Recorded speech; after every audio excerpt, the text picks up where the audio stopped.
It's another beautiful day here in Lake Tahoe on July 18th, 2024. Today I'm joined by Jim Rowley, the CEO of Crunch Fitness. Jim started his career by joining the Marine Corps at 18 years old, where he worked his way up over 8 years to sergeant position. He then transitioned to the fitness industry, where he worked at 24 Hour Fitness and climbed the ranks to become president of one of their divisions. With this experience, he then bought Crunch Fitness out of bankruptcy, growing it from a 36 location gym to a multi-billion-dollar gym chain with currently 460 locations and approaching 3 million members worldwide. Jim also started several other fitness companies, including UFC Gym and Hard Candy Fitness. Jim, welcome to Tahoe Minds. Thank you. Good to be here. So let's get started by what your childhood was like and what made you join the Marines in the first place. Yeah, good question. So I grew up in the East Bay, Northern California. I'm a 6th generation Californian, which is really odd. So go back, 5 great-grandfathers, right? So we've been in California for a long time.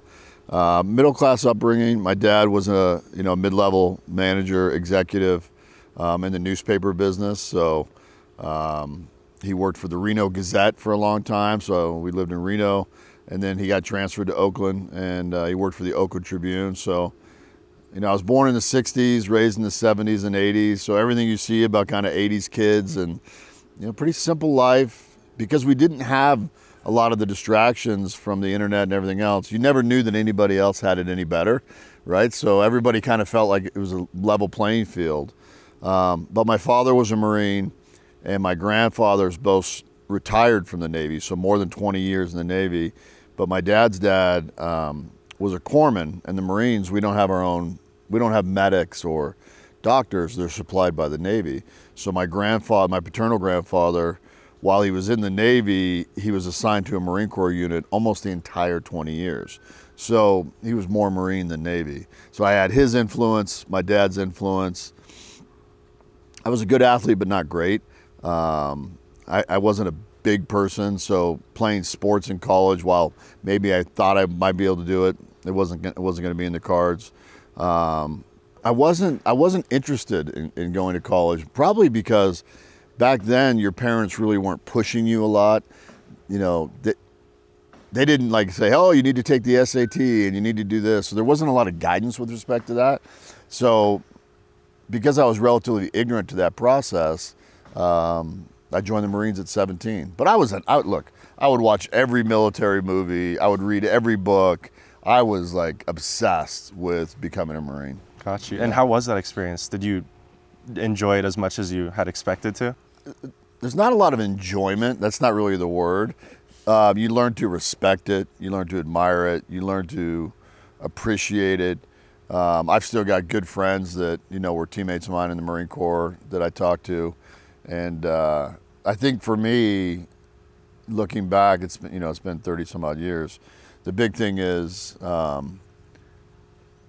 it helped me grow into the person I am today. So I have just so much respect for, what it provided me over my 8 years. For sure. And after that 8 years, why did you decide to leave, and what was it like transitioning back into the corporate world? So I didn't transition back because I'd never been in the corporate world. I went from high school to Marine Corps to business, and the woman I've been married to for 28 years was going to college in Sacramento at Sac State, and she and I have been dating since 1987. This was like 1992, 93. And I got out of the Marine Corps, Oceanside, California, drove to Sacramento. We rented a little apartment. She went to college. I needed to get a job. And I've got an identical twin brother. The whole time I was in the Marine Corps, he was in the fitness business. So he would write me letters saying, oh, man, this is amazing. I'm making good money and everything else. So I'm like, wow, that sounds cool. I like to work out. And I applied for a job, couldn't get hired.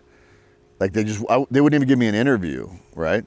This was a small company called 24 Hour Nautilus at the time. They had 11 gyms.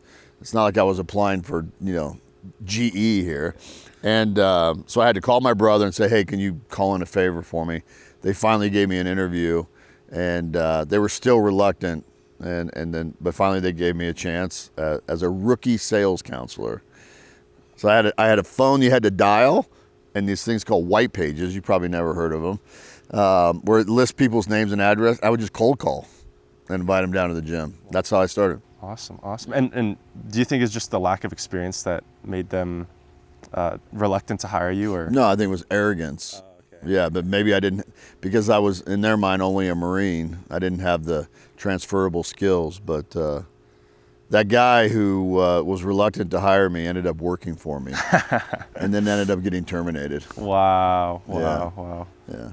Not that it was revengeful. He did something that led me to his termination. Of course.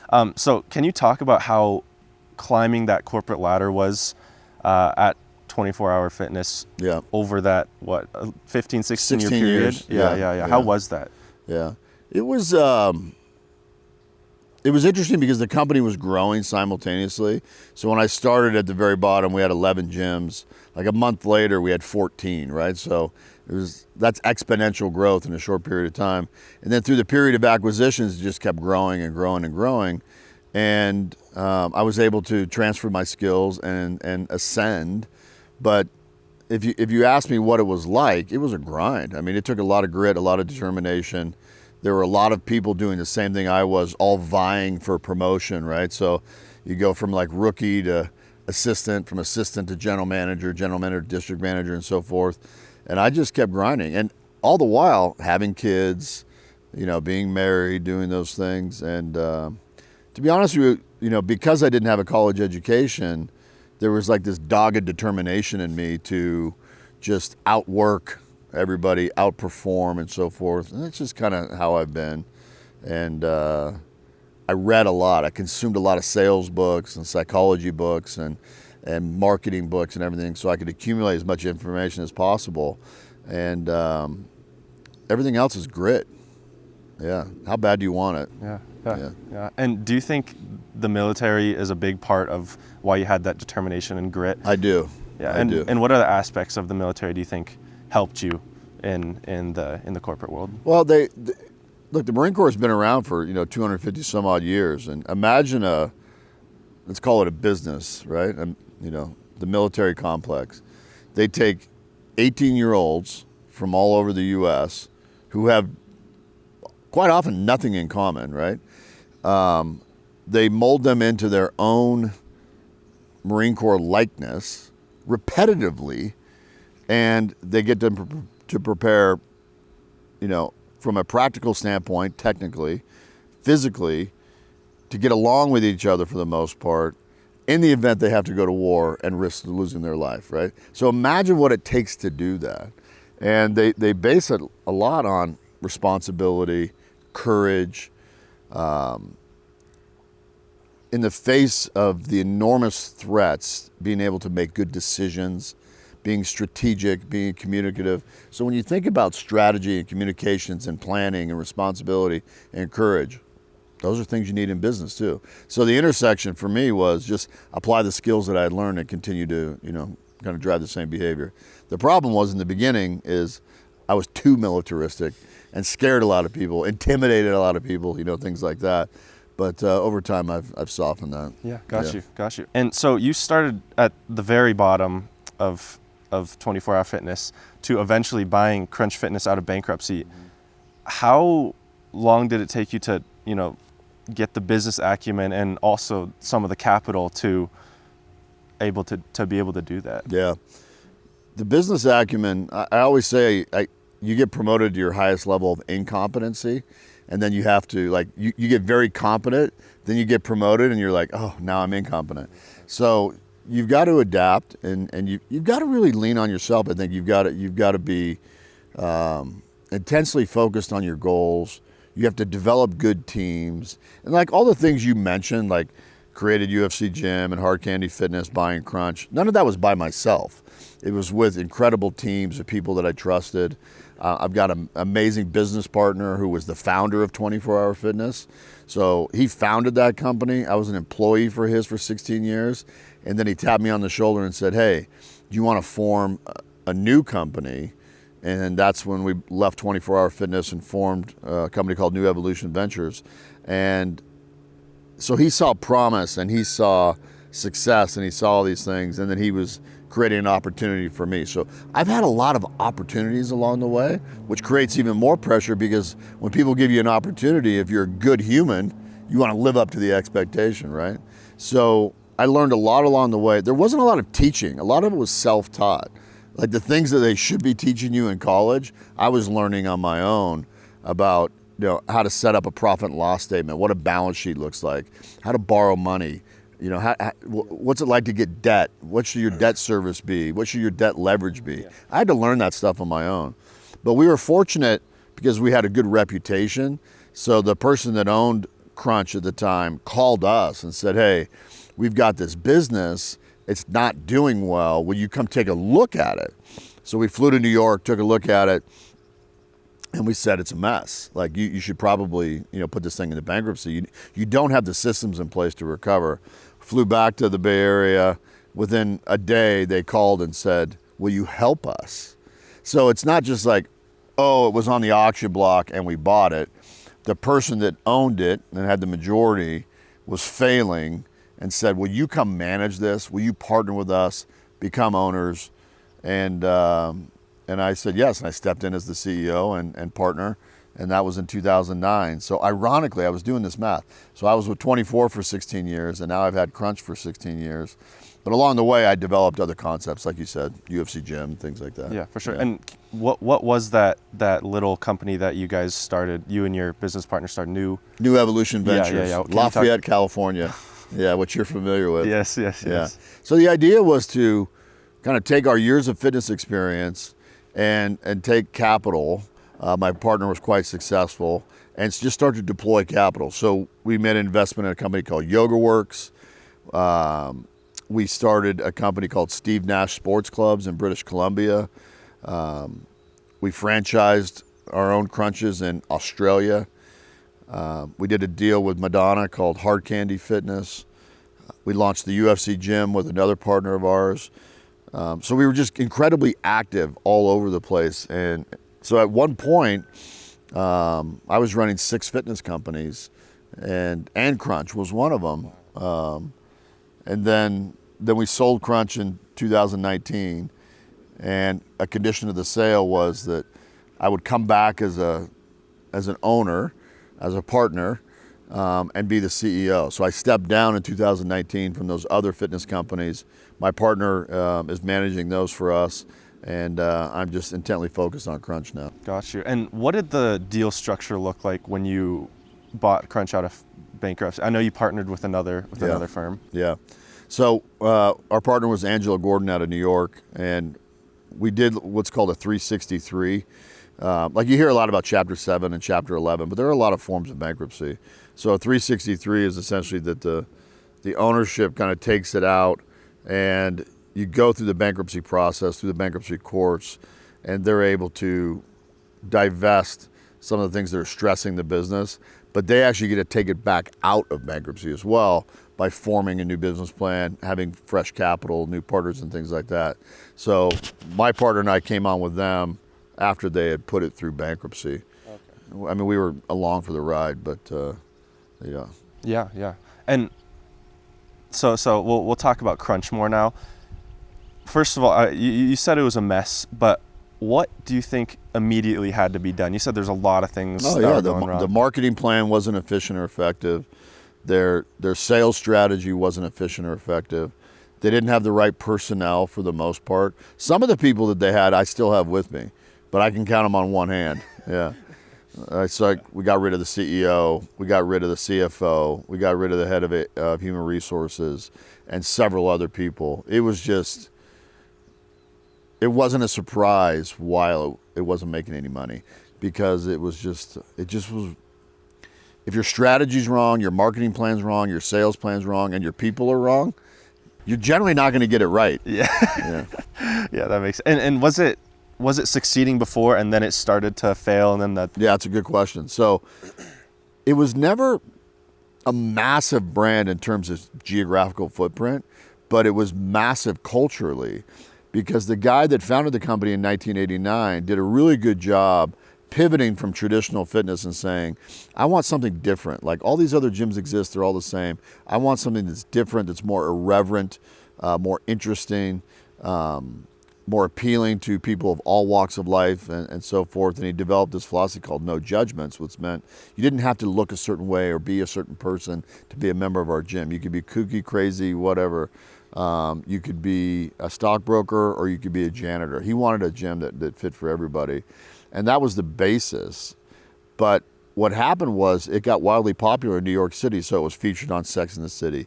It was featured on The Real World. It was getting all kinds of publicity because it was shockingly different. So it had this amazing reputation, but it wasn't a great business. Now, he did a good job because he sold it to another company called Bally's. But Bally's bought the company, didn't really know what to do with it, and it just was underperforming. So when we got introduced to it, of course we knew it because it was a iconic brand despite being small. It just needed a better strategy and better tactical plan and things like that. So I had admired the brand. It was because they had some in San Francisco. It was tough to compete against because it was so interesting and we were so boring. Yeah. Gotcha. And so how did you manage keeping the culture the same, that different feel to the gym, while also firing basically the entire management team? Really smart question. So I drew on my confidence that I knew how to do the strategy, do the marketing, do the sales plan, and I knew the talent that was needed. So the first thing we did was we brought in talent. So brought in people that I had worked with for years that I trusted could be a part of the brand. We assessed the talent within the company to identify people that could get on mission with us. And then everything else, once you've been doing it for a long time, if you understand marketing, sales, operational excellence, motivation, all of these things, then you just run the play. And it wasn't an overnight success. Like, we lost double-digit millions our first year, but that was better than what they had done. Yeah. And the second year, I think we lost 5 million. And the third year, we made money. And that's when I knew, okay, we're onto something. And then in the second year, we franchised it as well. So not only did we take a brand that was bankrupt, but then we went out to the franchise universe and said, hey, would you like to franchise this? And people were like, you just came out of bankruptcy, but I love the brand. And so we started to get a little bit of traction. Got you. Yeah. And so what do you mean by assess talent? What was your method of making sure people were talented enough and smart enough to work at Crunch? Long meetings and discussions about why they thought maybe things weren't why they thought they weren't able to make money, why they weren't able to execute, and understanding if there's a strength of character, if there's an aligned kind of mission objective and so forth. Like, can I work with this person, or are they a non-believer, a non-hustler, somebody who's not going to get gritty and roll up their sleeves and so forth. And the people that we met, that we kept, were just like the people that we had developed for years. They were just being led by a person who didn't understand it. I see. Yeah. And so after you had, the first 1 or 2 years where you were doing a bunch of firing and hiring, after you settled, was franchising it the main thing that took Crunch to the next step? No, it was the owned properties. So the franchising took years to kind of spool up. It was the gyms that we were running in Miami, Los Angeles, San Francisco, and New York, getting those fixed, getting the marketing play to work to attract new members, and that started spooling off a lot of revenue, and that revenue became profit, and then just kept compounding, and then the franchise system kind of started slowly catching up, and then now the franchise system's much bigger. Yeah, for sure. Along the same lines, what differentiates Crunch? You briefly talked about this already, but why did people want to franchise Crunch rather than these other fitness brands? You said that they were boring, but yeah. What else? I mean, I think our industry could be somewhat vanilla, right? You open a square box, you put equipment in it, you put some graphics on the walls, and you call it by another name. Crunch really differentiates in many formats. One is we have group fitness, right? So we have classes that are led by these amazing instructors, and the music is awesome, the choreography is awesome, the vibe, the sense of community, socializing with other people, and a really difficult workout, and that's what people are looking for. But the other thing is that in today's day and age, so our number one member is 18 to 34. We call them young, strong, and social. And that member wants to align with a brand that's aligned with their values. So by having this no judgments philosophy, and by being open to all comers, and our colors are more vibrant, our music's a little louder, our marketing's more sarcastic and irreverent, there's an appeal there versus going to these other gyms that maybe your parents were a member of, and it's like, do you really want to be a member of your parents' gym? You go in and it's tan and beige and boring, really bright. Like, we use shadows and we use sight and sound, and I really try to develop an environment that's like not only conducive for great workouts, but it's cool to be there. And how do you make sure you maintain that distinct environment with so many different locations? So it's part of the franchise agreement, right? So they can't just do what they want. Yeah. They have to follow our construction guidelines, our operating guidelines, our principles, our core values, our mission, and everything. They don't always. Sometimes they deviate, but I have teams of people that go in and work with the franchise owners to ensure that they're meeting the standards and expectation of Crunch. And look, I've sold nearly 1,700 of these, right? So I've got just under 500 open, but I've got another 1,200 to go. So you have to have these standards and practices and so forth in place. Otherwise, can you imagine being, you go to school in China, right? So let's say I franchise in China. I've got to have somebody there looking over it to ensure it's the Crunch experience. We don't want to dilute the brand through someone else's opinion. And how long would you say it usually takes? You have 1,700 deals. How long does it take to get the deal and then for them to open it? So they usually work, so they generally buy like 10 gyms, and they've got to open one a year. Gotcha. Yeah. And is there a point where you think it's going to be too many gyms, or no? We do a lot of white space study. We do analysis on this. There's a lot of software out there and companies that specialize in identifying target markets and so forth, where you can get a good understanding. And my competitor, the person that I'm most compared to, they've got 2,500 gyms already. So, and I've got a better mousetrap, so I can open just next to them. That's 2,500. Wow, yeah. Wow. And so, do you think that the push for more locations is what made you guys start to go international? No, I think it's just the appeal of the brand, that exporting it. There's a lot of countries, we're looking at India now, we're looking at China, we're looking at Japan, Saudi Arabia, and so forth. And there's just a big appeal for, look, it's a New York-based brand. Yeah. New York's cool, right? It's a fitness company that's cool in an industry that continues to grow, because people are finally understanding the importance of nutrition, supplementation, and exercise as part of their lifestyle. So all those things combined together, you can export that into countries that are looking at things the same way culturally. Yeah. And what trends do you see in the fitness industry right now, and how is Crunch going to navigate around those trends? Well, we've started the trends. We don't navigate around them. Yeah, we're at the That's tip good. of the spear. The big thing right now is high intensity interval training. So doing workouts with a lot of modalities and combinations, sometimes just body weight training, sometimes using balls and bands, TRX, dumbbells, sleds, things like that. Get your heart rate up, go intense for 40, 45 minutes. The other big trend with young women is Olympic weightlifting. So doing squats and deadlifts and cleans and jerks and things like that.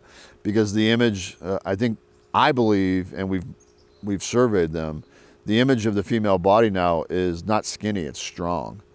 And their backsides, they want them to be a little bit more round, and they want strong legs. And like the skinny we saw in the 70s and 80s and 90s, that's not what they're looking for. They want strength and power and confidence. So like where we'd have 1 or 2 Olympic weightlifting platforms 10 years ago, now we've got 20, and they're dominated by women. Yeah, Wow. young Wow. women. Yeah. Wow. Which is awesome. That is. And any other ways that you guys are I adjusting? can't on give trends? away all my secrets. Yeah, that's here, true. That's right? true. Sorry. Yes. There could be millions of people listening to this. But I will give you one other thing. The other big advancement is recovery. So relaxing and recovering so that you don't injure yourself, because injury is what gets most people to cancel. They get hurt and they stop going. And then I've always said a body in motion stays in motion, a body at rest stays at rest. So once you're home recovering, you get used to that cycle. It's hard to get back into the gym. So we put recovery centers in the facilities. Like saunas and... Saunas, red light, hydro massage. Yeah. Yeah. So let's go back to the international stuff. What are the biggest challenges that you think you have faced expanding internationally beyond America? Number one is the work culture. Like the United States is just like work, drive, compete, win, succeed.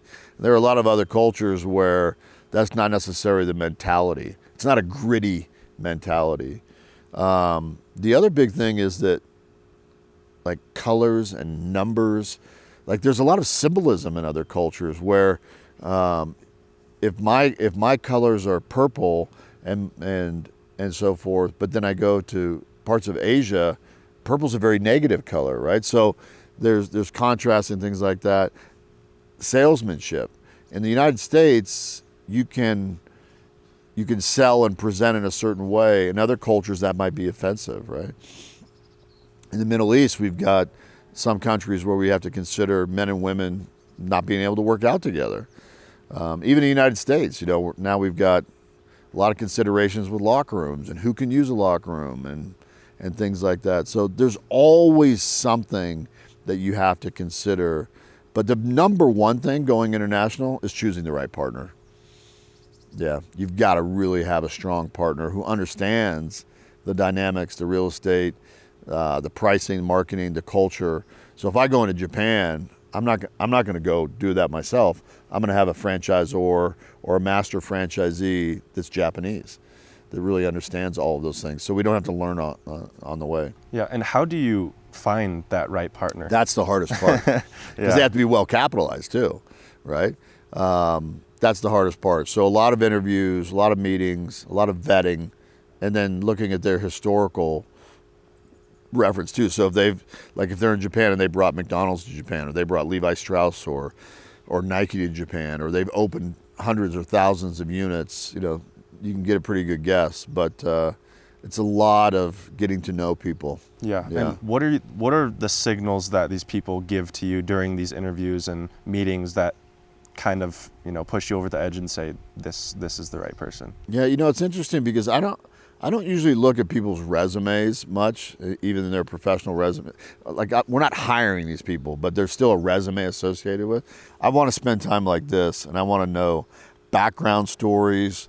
How did you come up in the business? How are you capitalized? Have you ever failed?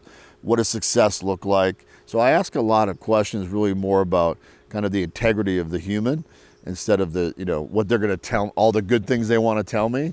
So I usually go relatively deep and try to understand, what's driving them and what does success look like, and what influences them? What influenced them when they were young? What's influencing them now? And really try to understand the human. Because for me, it's a human connection. Imagine I'm in Lake Tahoe and someone's running my business in the Middle East. I've got to be able to trust that person. For sure. That they're going to pay as well. That's true. That's true. So with all these challenges that are associated with expanding internationally, you still think it's worth it rather than focusing all of your time and effort in the U.S.? It is, because the brand's worth it. And this brand should be exported. And the brand's so different, interesting, and fun. It's kind, it's inclusive, it's all those things. And there are cultures where this brand should be, and they'll be wildly successful. And also, it's a way for me to monetize it. I mean, let's be real. This is a business, right? Yeah. So the more members I have, the more gyms I have, it becomes a monetization as well. For sure. And do you have any predictions the next 10 years? What do you think are going to be the biggest markets outside the U.S.? I think India is going to be big. I think South America, Asia's always big, but it's temperamental. Middle East, North Africa, I think are going to be big as well. Yeah. So going back to the challenges, another big challenge for you guys being in person was COVID. So how did you navigate a business that was so heavily reliant on in person during such a adverse time? Yeah. I think the Marine Corps kind of prepared me for this, that you don't overreact in any given situation, right? You assess the situation with the information that you know. And as you know, at first it was like, in 2 weeks this will be over, by summer this will be over. And then it was like, it just moved very quickly to these radical shutdowns, no groups, wearing masks. And then we went into vaccinations and carrying I mean, it was pretty fast that we went into like this governmental state, and it was scary, and it was very difficult on my business. But again, going back to my history, I got my team together. We wrote an EAP, an emergency action plan. It was 28 pages. We got that out to our franchisees on cleanliness, air purification and cleaning, working with members, how to move your equipment 6 feet apart, how to regulate traffic so you don't have big congestion. That's all the things that were being regulated. So we put out an emergency action plan, and I was fortunate that we had a lot of gyms in blue states and we had a lot of gyms in red states. The blue states were closed for a long time. The red states, Texas, Alabama, Florida, Mississippi, Louisiana, they were down for like 6 weeks and they were able to reopen. California, I was closed for 13 months, right? So the red states, my franchisees really kind of supported our business during that period. Their success allowed us to stay afloat. And I've got a good partner. My private equity partner is great, and they were patient and they believed in our strategy. And I actually opened gyms during COVID and grew my member base. I grew during COVID. Wow. Yeah. Because I was just going to ask, did you see any, what did the numbers look like dropping? Oh, I lost a lot of money, but because California and New York and those other states were just painful. And I had a lot of concentration of gyms in those states. Yeah. But what do you think attracted, how do you think you were able to grow? What attracted these people during during a time like COVID to join something like Crunch Fitness? Social lockdown. So people wanted an outlet in their community.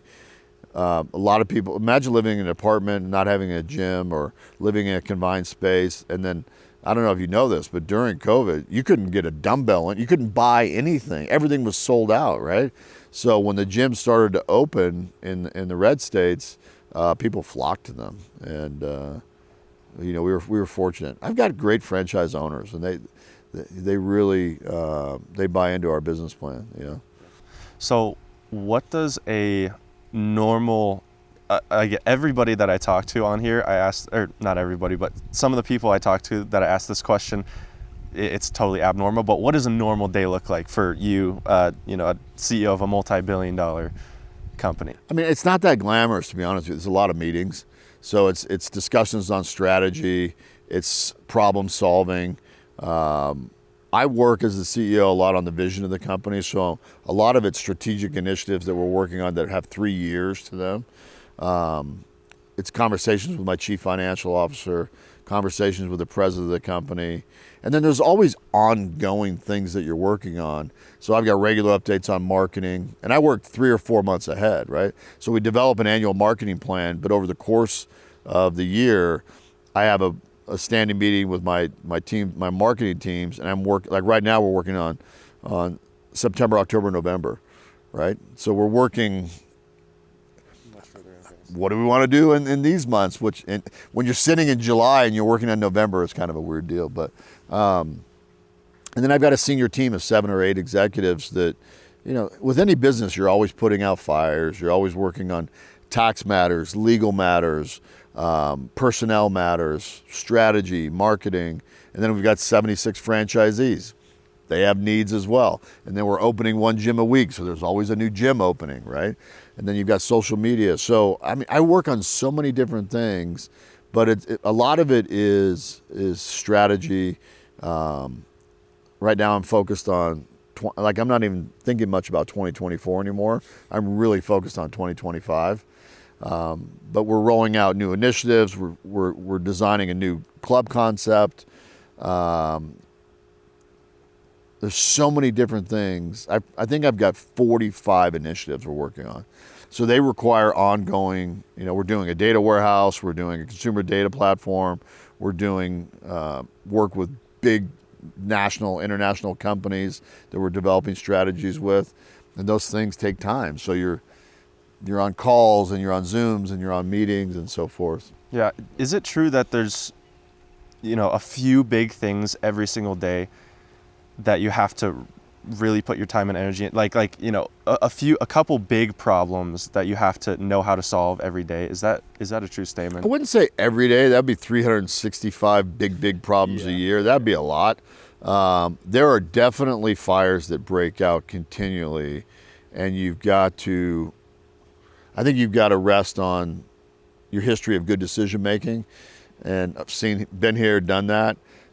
So many of my team are 10, 12, 15 years younger than me. So I've had the experience that I could rest on, like, I've seen that before. Here's how we should react to it. But sometimes you get sent a curveball, just a mat, like, what? Right? Yeah. So, and because we've got 500 units, imagine 3 million members, what their behavior might be like. A 90-year-old woman drives her car through the front of a gym, or tornadoes and hurricanes, severe weather. 2 days ago, Monday, we've got gyms that we own in Buffalo, New York. Lightning struck the parking lot, knocked out all the power. So what do you do, right? Yeah. So wow. The gym's been shut down until the power company can come, make it safe, and then return the power, because it knocked out the whole center. So that's the kind of stuff that happens pretty regularly. Yeah. And you're managing all these different things at once. Do you have any principles you live by that helps you balance yourself out and, stay at a sane level? I'm probably not the best. I keep getting this question about work-life balance. I don't really believe in it, because I think if you're insanely focused on achievement, on greatness, it's hard to be balanced. Like, I've raised 3 kids, they're all adults. They've all gone through university. They all went through private school. I coached all of their teams. So I've tried to be very balanced as a father and provide all the core values of what it means to be a good human and so forth. But in work, sometimes I feel like my grit, my determination, my will to win, flying all over the world. We had gyms in Australia. We had gyms in Russia. We had gyms in Chile. We had gyms in Mexico. So I was gone, but I would push myself to be back by Friday so I could be, with my family, coach my teams and everything else. And it really depends on what your goals are. If your goals are to, be a surfer, a local surfer, and eat fish tacos and hang with the boys, your balance is pretty, in favor of doing that lifestyle. But if you want to do that and you want to live on the shores of Lake Tahoe, it's not going to work. So there's give and take. It's not always 50-50 and so forth. And I think that, you just have to determine, what are you good at? Does that interest you and bring you joy and satisfaction? And can you monetize it? And then what are your monetary expectations? Like, you're a big car guy. Well, if you want to own expensive cars, you have to be able to make money, right? So I think it's a very individual thing, to be honest with you. Like, what are your expectations for yourself? And the other thing I say often is, a lot of people define what they want. Like, I want this, and I want this, and I want this, and I want this. And they'll talk about it. They'll verbalize it, right? They'll manifest it. And I always ask them, well, what are you willing to do to get it? Because it's will over want. Yeah. And the will is, what are you willing to do? Are you willing to get the education? Are you willing to put in the time? Are you willing to work 16, 18-hour days? Are you willing to work weekends? Are you willing to miss events when everybody else is? Because if everybody's doing the same, the person generally that succeeds is the person who does that much more. And they do it continually, and they do it really well. They become perfectionists of their craft. And it's, I've never met anybody who's wildly successful that said, it was pretty easy. It's not an easy path. Yeah.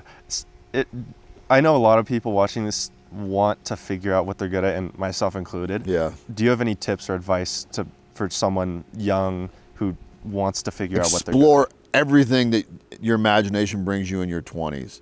Get really good at it in your 30s. Start to make money in your 40s where you're really socking it away.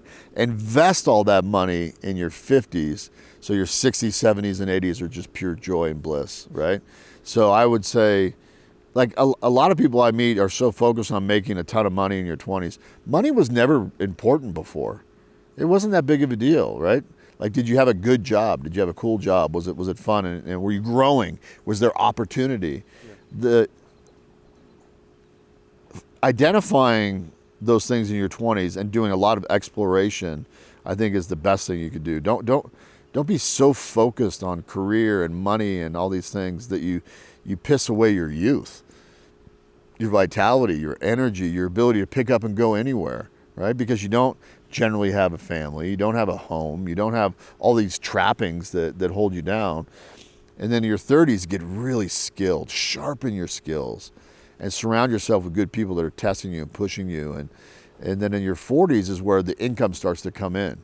It really starts to come in. Like, I don't know that I even had much money till I was in my 40s, to be honest. I had enough to buy a home, send my kids to school. We had new cars and vacations, but I wasn't accumulating wealth in my 30s. I was accumulating wealth in my 40s and 50s. And, I think it's Buddha that says that the problem is you think you have more time. That's really for people that are like 45, 55 and everything else. In your 20s, you got all the time in the world. Okay. Yeah. Got you.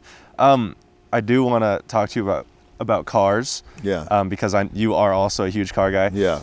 What's interesting you right now? What are you looking at? Are you excited about anything? Dream cars? I mean, the problem for me is that every time a new car comes out, I get interested. But I'm at an age now where it's like I think about practicality. So, as you know, I've got the Ferrari Pure Sangue on order. I'm both excited about it and questioning if it's going to be too boring. Should I go to an SF90, right? Should I go back to an F8 but do a Spider because I loved that car. I keep looking at a lot of Lamborghini right now. But then I go back and I'm like, God, Bentley's really doing some interesting stuff with the hybrid stuff. So, look, in my perfect scenario, I've got a 1,200 square foot house and a 20 car garage, right? Because I don't need much house, but I need a lot of garage. But I'm fascinated by cars, and not just like materially they mean nothing to me, but I love the engineering, I love the speed, I love the torque, I love the comfort, I love what they're thinking about in terms of the seats and the positioning, the steering wheel and the braking and the cooling. I'm just really interested by the engineering of them, and they look like art to me. When I see a car, I see what I imagine people who go to an art museum see when they see a Monet or a Renoir or a Basquiat or whatever. When I see a car, I'm like, I love this. I love the shapes, the lines, the sounds, the smell. So I don't even know what's interesting out there right now, to be honest with you. I'm not going to have a a Pagani or a Koenigsegg or where would I drive it? I'm still super fascinated with like the Turbo S Porsche as well, because it's just such a practical beast. Yeah. So my problem is garage space. It's not cars. Yeah. What are you looking at? What's interesting? There's a lot. I really do like the new Spider RS. Yeah. The 718. I think it's just such a smart decision. Yeah. To put that engine and all of those race-esque parts in a convertible mid-engined. But here's the other problem. I can't keep up. Like the Carrera S, the Carrera T, and they're like. Porsche just seems to be like teasing us every year. I know, always. The ST also. There's always new things with Porsche. Yeah, and the ST, I found one in Burlingame, and I'm like, there's no way. So I called the guy, and he's like, yeah, we have it. Wow. And I'm like, you have it? He's like, yes, we have it. Is it available? He goes, yes, it's available. And then I'm like, there's no way. Yeah. And I said, I'll email you tomorrow some questions. And then he emails me the night before, and he goes, we're asking 300 over. Jeez, man. Yeah. So you could get 2 of them at the MSRP for what they're asking for the over. You know what I mean? Yeah, that's pretty ridiculous. Yeah. They're always doing something. What do you think has been your favorite car to own? Because you've had a lot. I've had a lot of cars. The Ferrari F8 that I had was probably the one you got to drive, was probably the best of all things. It looked like a Ferrari. It drove incredibly well. It was so fast. The braking, the steering, it was comfortable. I drove it from here to Los Angeles, right? It was comfortable. That's one I probably regret, but the one that gave me the visceral, just like, I had a Porsche GT3 RS, naturally aspirated, that just sounded like an overwhelming beast of a car. That was very, very fun to drive. What generation was that? That was a 991. But the car that's still kind of, this is going to sound weird, but the car that really did it for me was, I had a 2008 Bentley GT Speed. So it was that massive W12 motor. It had an unbelievable stereo system, the wood paneling, the leather, and it hauled ass. Oh yeah. That was one of my. I've had a lot of favorite cars. Yeah. What do you think about Aston Martins? I've never owned one. I feel like it gives you that Bentley type of feel, but it's a little more sportsy than luxury. I love the looks. They're very muscular looking and so forth. So I think they're cool. I've never had one. Yeah. Is it true? I think you've talked about this. Is it true that you've never actually lost money on a sports car that you've had? Not never, but rarely. But I've done well. Yeah. You've profited. I've been able to pick the right cars to where I haven't taken a bath or I've actually profited. Yeah. And if I add up my profits over losses, I'm definitely more on the gain side. Wow. If I add them all up together. I'm trying to think of one where I got murdered.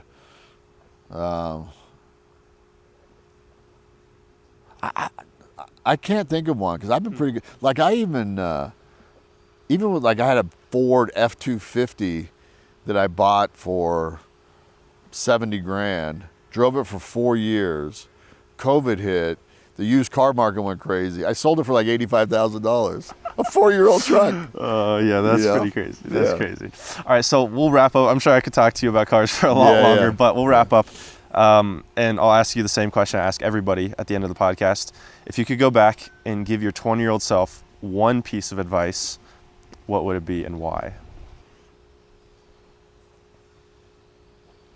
If I could go back, I would say, don't let the words and opinions of others get in your head.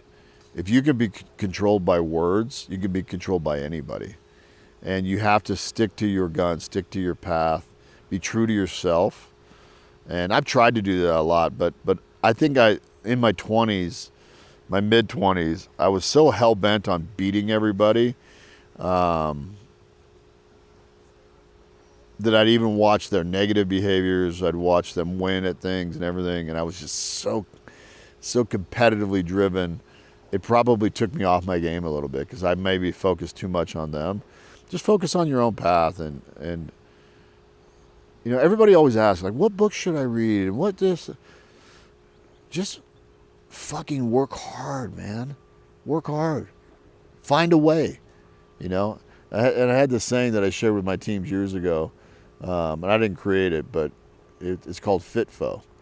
So when everything else fails, when you've done everything in your power, and you're like sitting there in those quiet nights where, you know, maybe things aren't working, the acronym is FITFO, F-I-T-F-O. Figure it the fuck out. Don't start whining and crying and blaming and and all these other things. Just figure it out, right? Be that person who has those breakthrough moments and was determined to solve, you know? Awesome. That's it. Awesome. Well, thank you so much. I Appreciate really it. appreciate you joining me for an episode. No. If you guys are watching on YouTube, please make sure to like and subscribe. Spotify, Apple Podcasts, make sure to follow and leave a rating.